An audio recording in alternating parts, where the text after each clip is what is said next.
Hello neighbors, I'm excited about this one this weekend because I'm going to sip what I am sure is going to be a fantastic whiskey.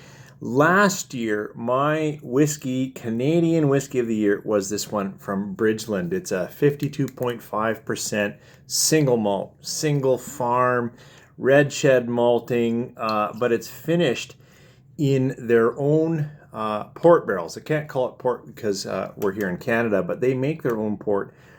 And they age their fortified wine in French oak Limousin barrels, I believe.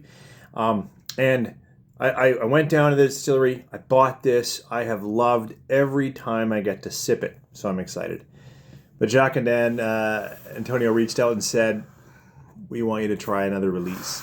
So they got this to me, and actually, hey, I kind of like these boxes. Like they're a pretty classy way to present these smaller bottles.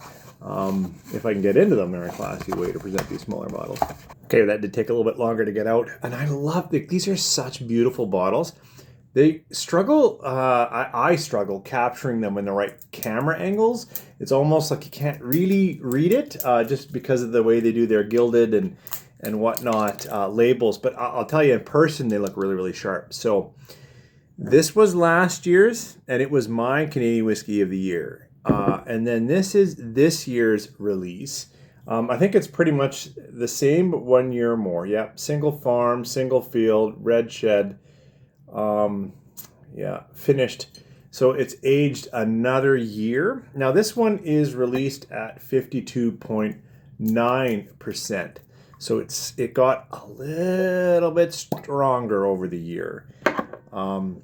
So I'm going to pour it out.